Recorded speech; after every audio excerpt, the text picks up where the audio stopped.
Hi guys! Welcome to my channel. If you're new here, my name is Lay. I do videos on luxury, styling, and beauty. So if you like these things, I invite you to subscribe to my channel and go ahead, ring the bell so you never miss any of my uploads. Outside YouTube, you can also find me on Instagram as LayPetite8. So if you want to see fashion inspirations and other things, definitely check that out. I'll have my link down below. And so now, let's jump right in. So today will be a bag review video. I realized I haven't done that in a while, so I'm very excited to do this review of my Chloe Drew. I have very mixed emotions about this bag, so you guys can expect that I will be very truthful when it comes to both the positive and the negative aspects of this bag. And so if you're interested in this bag or, you know, have been looking at it for a while, I think you should really watch this video till the end. Hopefully, I can help you decide whether or not this bag is for you. So this bag is called the Drew. It's from the brand Chloe and it's in the color cement pink. As you guys know, this comes in many other different colors. It also comes in a gray, in a red, black, white, you name it. And it also comes in many other materials, but the classic ones will always come in this small grained leather that is very, very soft. So we're gonna start the review on the outside and then we'll work our way in. I like doing my reviews this way so, you know, we don't miss any aspect, so you guys can more or less have a good idea about the different features of this bag. This is the small size. It comes in other sizes as well, but in my opinion, the small is the best size to get, only because this bag can get a little bit heavy. And as you can see, it comes with a chain. It doesn't have any leather part to it. So once this is filled, this can get quite uncomfortable to carry. I can't imagine anyone wearing the medium and then having it stuffed. I think that's going to be a little bit too heavy to carry, but the mini one I think is something that you can consider as well if you're looking for, you know, a beautiful crossbody bag like this one.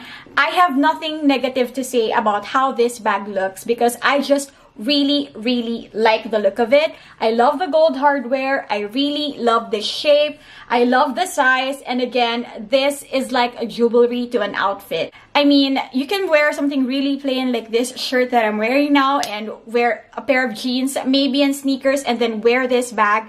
And I think this will really elevate your outfit real quick. Every time I do research about the bag, I always try to consider not only how it looks, but also the functionality of the bag and how it can fit into my day-to-day life.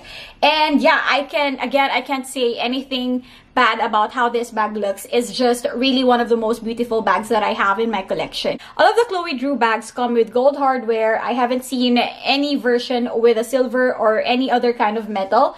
And this gold is just really shiny and yellow. But my only issue with this one is that it really scratches very easily. If you guys are familiar with the Gucci Marmont, it comes with antique gold, and that one is just, I don't know, it's very carefree. But for this one, you have to be very careful if you want it to look as new looking as, you know, as long as possible. You have to be careful with it. I try to wipe it as much as I can, like every after use and before I store it. That's how OCD I can get sometimes. I don't want it to look tired at this stage. I've only had it for about 6 months. And the scratches you will see mostly on this lock. It cannot be avoided. I'm telling you, I have been very careful with this bag. But I don't know, I think that's just how it's made. So yeah, I just stopped being fuzzy about it. It's just impossible to avoid. And yeah, as of now, there's a lot of scratches on this lock and I still love it. It's not in any way something that would throw me off or something that would make me decide to sell this bag because I really do love the look of this bag. Going now to the lock, there are several ways of closing and opening this bag.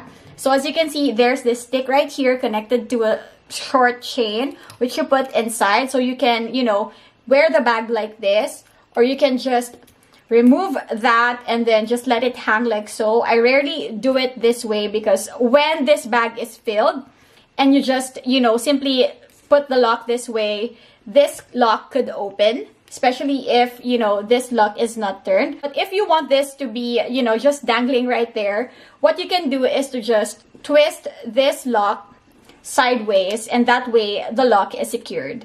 I've used this a lot in the past few weeks. I even brought this to my recent trip to SoCal, And guys, this lock is just, it's really fuzzy. If you're in a hurry to get something, it's just really hard to get in and out of. But then again, if you have more patience than me, this bag could work for you. These two rings, I think, are a very good feature of the bag. I really like the edgy look that it gives the bag because, they're quite gigantic, to be honest. I think it's something that sets this bag apart from other, saddle bags. I love this chain as well, but to be honest, it has a certain weight to it.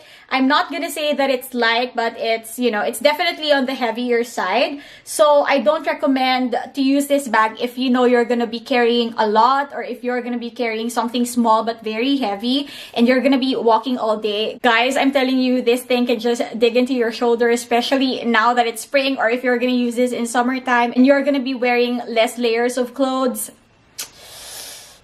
It's gonna be pretty uncomfortable. Now let's talk about the leather of this bag. I really do like this leather. I think it's very durable. It's very soft and squishy. And in my opinion, this leather is gonna get softer still. The bottom, you can see that it's a little bit stretched out. It's because most of the time I carry this bag and it's usually stuffed with, a lot of my things. I also don't see any wear on the leather so far apart from it getting softer. There are no scratches, and even the glazings on the edges are still intact. I do not see, anything that is coming off, which is really good. I consider this a structured bag, even though the leather is very, very soft, and it will get softer still for sure. The way the bag is designed, I don't think it's something that would get very slouchy over time. And when I put this on a surface, it doesn't really fall over. For me, that's something that qualifies as a structured bag. Now, working our way in, the interior side of the flap is also the same material as the leather on the outside. And it has this strap on the inside, which is a great feature because